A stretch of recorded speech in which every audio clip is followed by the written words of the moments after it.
فرماتے ہیں میں اچانک محلے میں جا نکلا. ابو بکر کہتا میری یہ عادت تھی شروع پہ جو اسلام آیا مکے میں، چودھری مارتے ہیں، رئیس مارتے ہیں، سردار مارتے ہیں، کمزوروں کو مارتے ہیں. جو کلمہ پڑھتا تھا پہاڑ ٹوٹ جاتے تھے. پیر پکڑ کر مکی کی گلیوں میں گھسیٹا جاتا تھا، چمڑا ادھڑ جاتا تھا. آج یہ بات کہنا بڑا آسان ہے. تبلیغی ساتھی سفر کرتے ہیں، تکلیف اٹھاتے ہیں، اگر جی جاؤ کافروں کو کلمہ سکھا کے آؤ. اور کلمہ تو تیرے پلے نہیں تو کافروں کو تو پھر پہنچائیں گے نا. 80 سال کی عمر ہے، کلمہ صحیح نہیں آتا.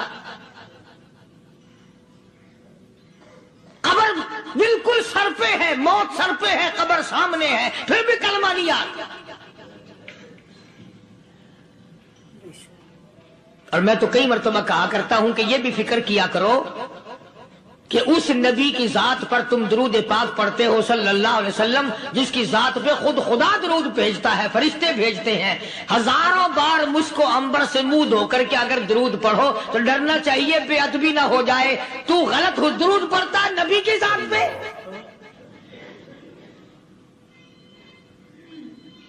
اور اس کو صحیح کرنے کا فکر نہیں رکھتا. چنانچہ ابو بکر صدیق رضی اللہ تعالیٰ عنہ چکر لگاتے لگاتے ایک محلے میں جا نکلے. وہاں جا کے دیکھا ایک نوجوان ہے، غریب صحابی، نادار صحابی، مفلس صحابی، کافر کا غلام ہے، کالی کملی والے صلی اللہ علیہ وسلم کا کلمہ پڑھتا ہے. کافروں نے پکڑ کر گرم گرم ریت پہ اوندا کر کے لٹایا ہوا ہے، اور کئی کافر اس صحابی کی کمر پہ چڑھ کر لتاڑ رہے ہیں. اس کی کمر پہ چڑھے ہوئے ہیں. جناب ابو بکر صدیق رضی اللہ تعالیٰ عنہ فرماتے ہیں میں نے دور سے دیکھا، میں سمجھ گیا کوئی غریب آدمی ہے. جب میں قریب گیا فرماتے ہیں میری آنکھ نے دیکھا ابو فقیہ صحابی، میں نے پہچان لیا. کئی آدمیوں کے لتاڑنے کی وجہ سے، کئی آدمیوں کی کمر پہ چڑھ جانے کی وجہ سے ابو بکر کہتا ہے اتنی لمبی ابو فقیہ کی زبان باہر نکل آئی، منہ سے زبان باہر لٹکی ہوئی ہے، مار رہے ہیں کافر. جناب ابو بکر صدیق رضی اللہ تعالیٰ عنہ نے فرما دیا نہ مارو، اللہ کا بندہ ہے. وہ کہنے لگے بندہ تو اللہ کا ہوگا، غلام ہمارا، اور کلمہ اس نبی کا پڑھتا ہے. ہمارا غلام ہو کر کلمہ پڑھتا ہے، کیوں؟ جب تک جان سے نہ مر جائے گا ہم چھوڑیں گے نہیں، ہم اسے ختم کر کے دم لیں گے. اس نبی کا کلمہ پڑھتا ہے، ہمارے سامنے پڑھتا ہے. جناب ابو بکر صدیق رضی اللہ تعالیٰ عنہ نے منع کر دیا. منع کرنے میں اور زیادہ مچر گئے، اور زیادہ خرمستی کرنے لگے. ابو بکر فرماتے ہیں میں بالکل قریب کھڑا تھا، ظالموں نے ابو فقیہ کی پسلیوں پہ، کمر پہ چھلانگیں لگانی شروع کر دی.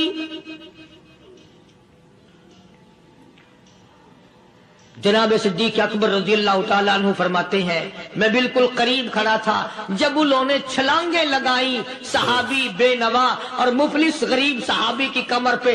اچانک میرے کانوں میں کڑاک کڑاک کر کے پسلیاں ٹوٹنے کی آواز آنے لگی.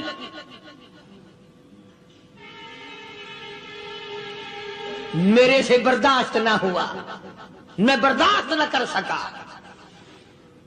جناب ابو بکر رضی اللہ تعالیٰ عنہ فرماتے ہیں میں نے کہا ظالمو سودا کر لو، میں خرید لوں گا.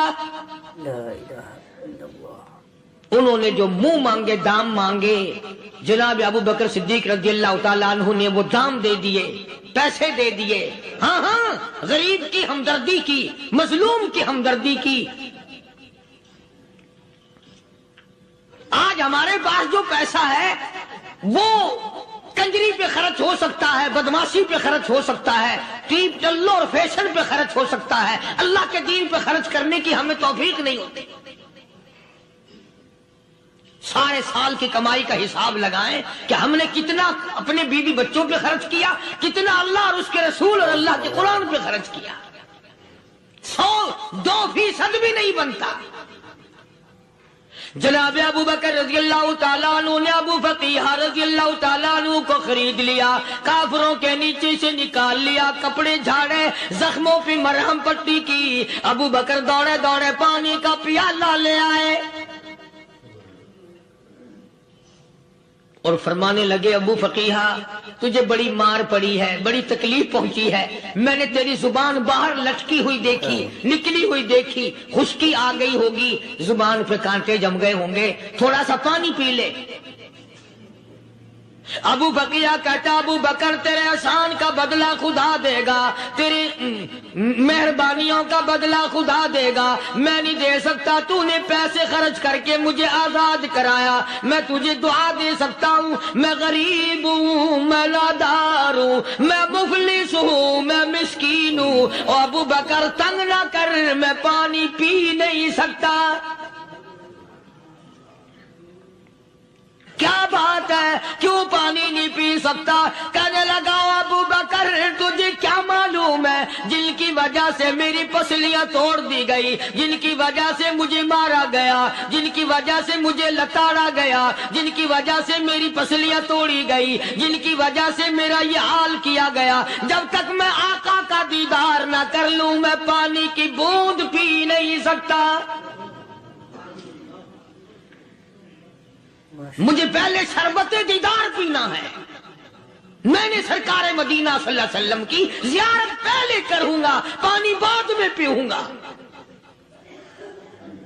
او ابو فقیہ تجھے تو بڑی سخت مار پڑی ہے، تجھے تو بڑی تکلیف پہنچائی گئی ہے، میں تجھے حضور کے دربار میں لے کے چلوں گا، تو پانی تو پی لے۔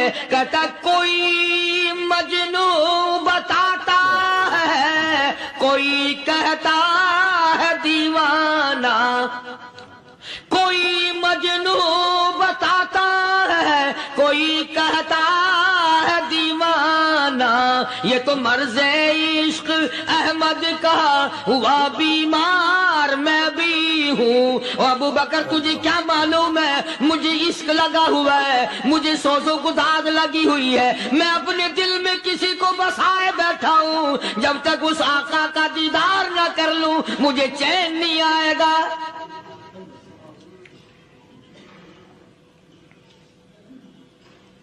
ہمیں عورتوں سے محبت ہے، ہمیں اولاد سے محبت ہے، ہمیں کوٹھی بنگلے سے پیار ہے، ہمیں روپے سے پیار ہے، ہمیں بڑی جاہ و حشم سے پیار ہے، اور خدا اور اس کے رسول سے پیار کرنے والے لوگ مدینے کے قبرستان میں سو گئے،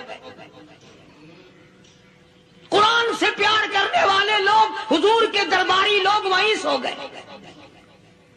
اندازہ لگاؤ کوئی مار کھا کے اپنے ماں باپ کے پاس جائے گا، کوئی بھائی برادری میں جائے گا، کوئی تھانے میں رپورٹ لکھوانے جائے گا، کوئی اسپتال میں سرٹیفکیٹ لینے جائے گا، کوئی ڈاکٹری کرانے جائے گا۔ ابو فقیہ تم کتنے خوش نصیب ہو، امام الانبیاء کے دربار میں چلے ہو۔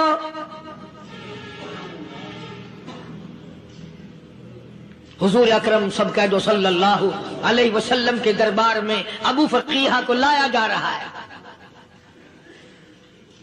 علماء نے لکھا ہے کہ جب ابو فقیہ حضرت کے دربار میں پہنچے تو خبر تو پہلے تھی نا کہ بڑی مار پڑی ہے، رحمت کائنات نے اٹھ کر سینے سے لگا لیا، تشریف فرما ہوئے،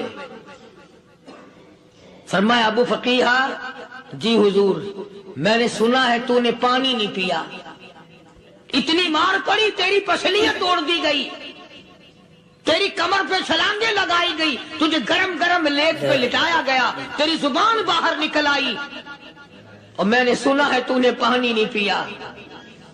کہتا ہے آقا ہاں نہیں پیا۔ فرمایا کیوں نہیں پیا؟ کہتا ہے آقا میں اس وقت پانی پیتا میرے منہ میں صرف پانی جاتا، اب پیوں گا ہاتھ تیرا ہوگا منہ میرا ہوگا، پانی میرے منہ میں جائے گا، مجھے حوض کوثر کا مزہ یہی آ جائے گا،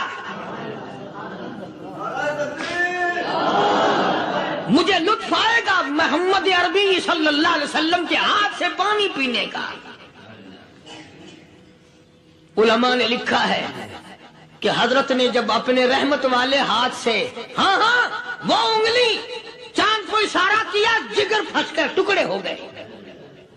وہ انگلی اشارہ کیا، سورج واپس ہو گیا.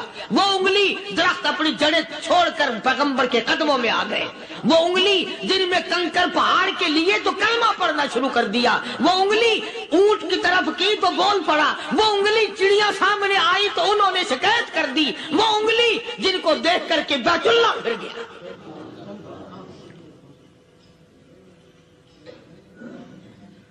مدنی کریم صلی اللہ علیہ وسلم نے یوں پانی کا پیالہ اٹھایا.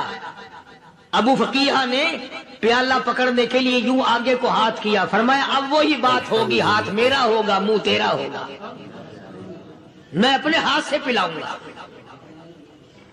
ابو فقیہ کو پانی پلا دیا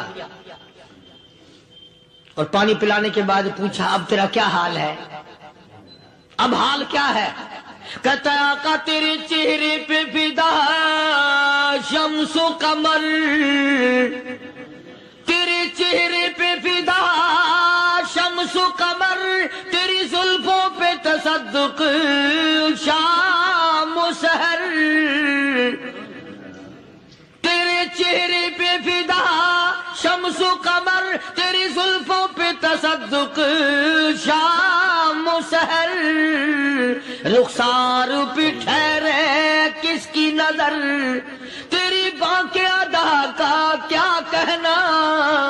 اور کالی کملی والے تیری زیارت ہوئی سارے دکھ بھول گیا. میرے سارے غم ٹل گئے، میرے سارے دکھ دور ہو گئے، میری ساری پریشانی دور ہو گئی اور میں تو اب مزے میں ہوں. جناب ابو بکر صدیق رضی اللہ تعالیٰ عنہ نے مال خرچ کیا، صحابہ کرام کی جانیں بچائیں. قیامت کا دن ہوگا، ساری کائنات کی پیشی ہوگی. اللہ پاک پوچھے گا کہ دنیا میں کیا کرتا تھا؟ کوئی کہے گا میں کھیتی باڑی کرتا تھا، کوئی کہے گا میں دفتر میں نوکر تھا، کوئی کہے گا میری دکان تھی، کوئی کہے گا میں یہ کمائی کرتا تھا، کوئی کہے گا میں یہ کمائی کرتا تھا. آئے گی باری ابو بکر کی. اللہ پاک پوچھے گا دنیا سے کیا لایا؟ ابو فقیہ، حضرت بلال، حضرت نادیہ، حضرت زنیرہ اور کتنے صحابہ کرام کی جماعت کو پکڑ کر اللہ کے عدالت میں کھڑا کر کے ابو بکر کہے گا الہی صدیق کی کمائی تیرے سامنے موجود ہے. مبارک ہیں یہ لوگ کہ ان حضرات نے محض اللہ اور اس کے رسول کریم صلی اللہ علیہ وسلم کو راضی کرنے کے لیے اپنا سب کچھ قربان کر دیا. اور خود رسول کریم صلی اللہ علیہ وسلم نے ان کو ایسی تعلیم دی، ایسے اخلاق دیے کہ حد ہو گئی. دربار رسالت ہے، ایک کافر مسافر آتا ہے بھی کافر، ہے بھی مسافر، ہے بھی معمر، بوڑھا آدمی ہے. کبھی کبھی سوچتا ہوں کہ اس زمانے کے تو کافروں میں بھی کوئی خوبی ہوا کرتی تھی. منافقت تو نہیں تھی نا، منافقت نہیں تھی، چال بازی نہیں کرتے تھے، ہیرا پھیری نہیں کرتے تھے. سبحان وہ بوڑھا مسافر کافر سرکار دو عالم صلی اللہ علیہ وسلم کے دربار میں آیا، آ کے کہنے لگا نبی اللہ میں بوڑھا ہوں، مسافر ہوں بھی تیرا اور تیرے خدا کا منکر، پر میں سوال کرتا ہوں کوئی سواری دو، میرا گھر بڑا دور ہے، میں اس پر سوار ہو کر اپنے گھر پہنچ جاؤں. حالانکہ مسلمانوں کے پاس سواریاں کہاں تھی، خود تنگی میں تھے، وطن چھوڑ کے آئے، قربانیاں دے کے آئے، پتے چباتے ہوئے آئے، پانی پورا رج کے پینے کے لیے پانی نہیں ملتا. اور حضور کریم صلی اللہ علیہ وسلم کو پتا تھا کہ یہ سوال کرنے والا ہمارے عقیدے کا نہیں، رحمت کائنات کا دریائے کرم جو اس میں آیا. صحابہ کرام کی طرف خطاب کر کے فرمایا کون ہے جو آج میں محمد الرسول اللہ صلی اللہ علیہ وسلم کو سواری دے؟ کون ہے جو آج مجھے سواری دے؟ میں جنت میں اعلیٰ درجے کی سواری کا وعدہ کرتا ہوں.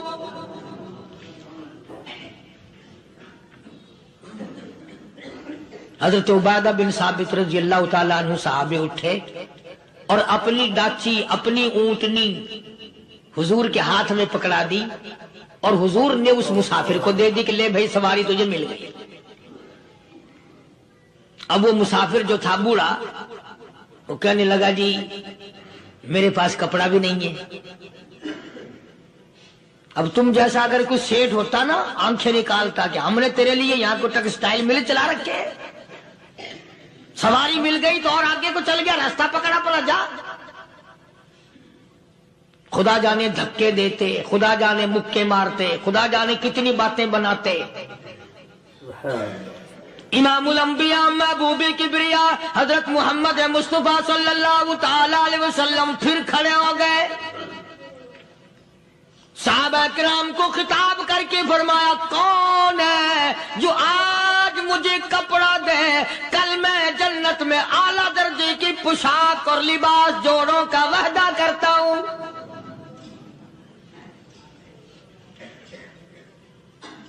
ایک صحابی نے اپنا کپڑا اتار کر حضور کے ہاتھ میں دے دیا صلی اللہ علیہ وسلم، یعنی ان کو کتنا یقین ہے حضور کی زبان پہ۔ سودا جنت کا ہو رہا ہے، زبان ہے کالی کملی والے کی، سودا ہو رہا ہے جنت کا۔ اور آج تمہیں سارا قرآن سنا دو، وہ سنانے والے کا بھی ڈلا تھے، سننے والے مولوی کہتے رہتے ہیں یار کوئی بات نہیں، جنت کس نے دیکھی ہے۔ صحابہ کرام میں سے کسی نے کپڑا دے دیا، حضور کریم صلی اللہ علیہ وسلم نے کپڑا لیا اور اس مسافر کو دے دیا کہ لے بھی کپڑا بھی مل گیا۔ ہے بھی کافر، اپنے عقیدے کا نہیں، اپنے قبیلے کا نہیں، اپنے خاندان کا نہیں۔ اب وہ کہنے لگا کہ نبی اللہ مجھے بھوک بھی لگی ہے، میں نے روٹی بھی کھانی ہے۔ مدنی کریم صلی اللہ تعالی علیہ وسلم پھر کھڑے ہو گئے اور صحابہ کرام کو خطاب کر کے فرمایا کون ہے جو مجھے آج کھانا دے، روٹی دے، کل میں جنت میں اعلیٰ درجے کے کھانے کا وعدہ کرتا ہوں۔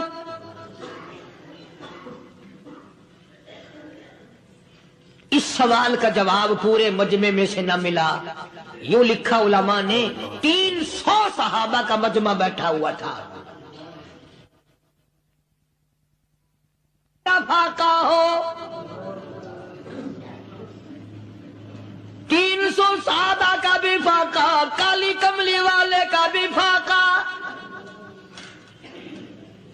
3 دن سے کچھ نہیں کھایا، کچھ نہیں ملا، کوئی جواب نہ ملا، صحابہ کرام کی جماعت خاموش رہ گئی۔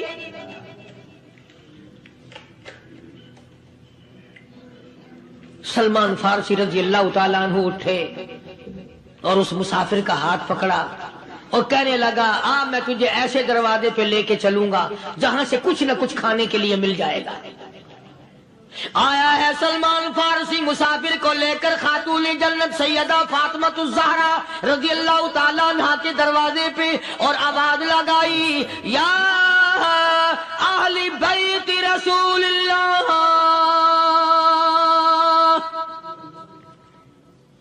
انطعموا فی سبیل اللہ۔ او نبی کی لخت جگر، نبی کی نوری نظر اور نبی کے جگر کے ٹکڑے اور کالی کملی والے کی بیٹی اے فاطمہ، ایک آدمی بھوکا ہے، کھانا کھلانا ہے، اس کے لیے کھانا بھیجو۔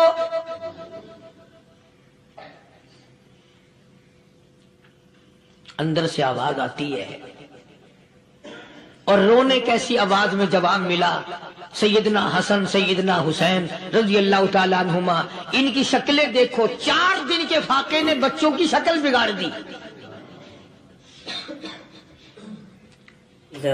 پیغمبر کے نواسوں کا فاقہ، پیغمبر کا نواسا، پیغمبر کی بیٹی کا فاقہ، تمام مسلمان فاقے سے ہیں، کوئی گلہ نہیں کرتا، کوئی شکایت نہیں کرتا، کوئی اعتراض نہیں کرتا۔ اسی حالت میں اگر جنگ بھی ہو جائے تو صحابہ پھر بھی پیچھے رہنے کو تیار ہیں۔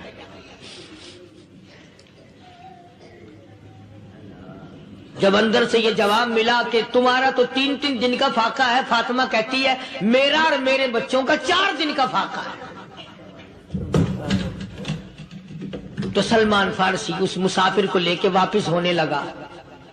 اندر سے آواز آتی ہے خالی نہ جاؤ، میرے سر کی چادر لے جاؤ، یہ لے جا کر یہودی کے پاس گروی رکھ دو، گہنا رکھ دو، غلہ لے آؤ، میں پیس پکا کے کھلا کے بھیجوں گی.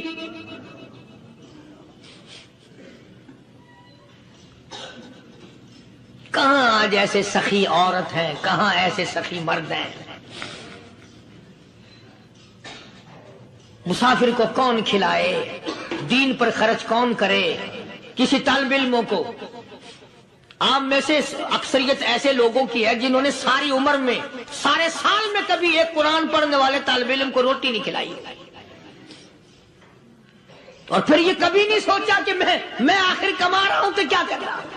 بس شیطان یوں کہہ دیتا ہے یہ تو بڑے بڑے امیروں کا کام ہے، تو غریب آدمی ہے، تیرے بس کا یہ کہاں کام ہے. یہ تو بڑے بڑے امیروں کا کام ہے طالب علموں کو، مسافروں کو کھانا کھلانا. کل قیامت میں اگر اللہ نے یہ فرما دیا کہ جنت تو میں نے امیروں کے لیے بنائی ہے، تو مزدور ہے بھاگ یہاں سے، پھر کیا بنے گا. مولانا مظفر حسین صاحب کاندھلی سب کہہ دو رحمت اللہ علیہ، بہت بڑے بزرگ گزرے ہیں، ہمارے اکابر میں سے ہیں. کاندھلا ایک قصبہ ہے جس نے بڑے بڑے ولی پیدا کیے ہیں. مولانا مظفر حسین صاحب کاندھلی، مولانا الہی بخش صاحب کاندھلی، مولانا محمد زکریا صاحب شیخ الحدیث رحمت اللہ علیہ کاندھلے کے، مولانا محمد الیاس صاحب دہلوی رحمت اللہ علیہ امیر تبلیغی جماعت کے ایجاد کرنے والے، شروع فرمانے والے، یہ بھی کاندھلے کے ہیں. تو یہ سارے بزرگ اس قصبہ کاندھلے کے ہیں.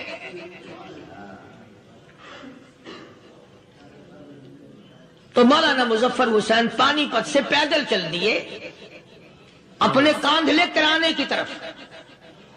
راستے میں ایک بستی آئی، شام ہو گئی تو حضرت نے وہیں قیام کر لیا، ٹھہر گئے. عصر کی نماز پڑھی، مغرب کی نماز پڑھی، مسجد میں صفائی کی، اذان دی. کوئی ایک آدھ آدمی آیا تو جماعت کر لی. وہ جو آدمی آیا اس نے پوچھا مولانا آپ مسافر ہیں؟ کہ جی ہاں. کہ رات کو یہی رہو گے؟ کہ جی حضور.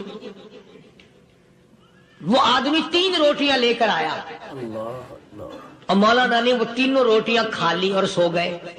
تو مولانا فرماتے ہیں کہ مجھے اس رات میں حضور اکرم صلی اللہ علیہ وسلم کا 3 مرتبہ دیدار مل گیا. 3 مرتبہ حضور کی مجھے زیارت ملی. مولانا فرماتے ہیں میں تو اگلے دن بھی وہاں ٹھہر گیا کہ یہ جگہ چھوڑنے کی ہے، جہاں اتنی بڑی دولت ملے یہاں تو ساری عمر پڑا رہے آدمی. تو حضرت فرماتے ہیں کہ اگلے دن وہی مسافر، مولانا مسافر ہیں، وہی آدمی ہے، 2 روٹیاں لے کر آیا. اور مولانا فرماتے ہیں میں نے 2 روٹیاں کھا لی تو اس رات کو مجھے 2 مرتبہ حضور صلی اللہ علیہ وسلم کا دیدار ملا. میں تیسرے دن بھی وہیں ٹھہر گیا. تیسرے دن شام کو وہی آدمی 1 روٹی لے کر آیا اور میں نے وہ روٹی کھا لی. تو اس رات کو حضور کریم صلی اللہ علیہ وسلم کی 1 مرتبہ زیارت ہوئی، 1 مرتبہ دیدار ملا. تو مولانا فرماتے ہیں میری سمجھ میں یہ بات بیٹھ گئی کہ یہ نہ تو جگہ کی برکت نہ بستی کی برکت، یہ تو اس کی روٹیوں کی برکت ہے. 3 کھائی تو 3 مرتبہ دیدار ہوا، 2 کھائی تو 2 مرتبہ دیدار ہوا، 1 کھائی تو 1 مرتبہ. یہ تو اس کی روٹی کی کرامت ہے. تو وہی آدمی جو روٹی لانے والا تھا وہ کہنے لگا مولانا کل آپ تشریف لے جائیں، یہاں نہ ٹھہرنا. تو حضرت فرماتے ہیں میں نے کہا کیوں بھائی، مجھے تو ایسی دولت مل رہی ہے میں یہیں پڑا رہا ہوں. وہ کہنے لگا اللہ والے آپ کو پتہ نہیں، پرسوں میں مزدوری کر کے اتنا ہی آٹا لایا تھا کہ 3 روٹیاں بنی. اتنا ہی آٹا بنا تھا، 3 روٹیاں بنی. میں اپنے نام کی روٹی اٹھا کے چل دیا. میری بیوی نے پوچھا کہاں؟ میں نے بتایا مسجد میں ایک اللہ والا مسافر ہے. وہ کہنے لگی میں بھی فاقہ کر لوں گی، میرے نام کی روٹی بھی اس مسافر کے لیے لے جا. کہتا ہے میں نے دونوں اٹھا لی. تیسری روٹی ایک بچہ ہمارا اس کے لیے چھوڑ دی. وہ بچہ کہنے لگا اچھا ماں باپ جنت میں جائیں بیٹا کدھر رہے گا, میں بھی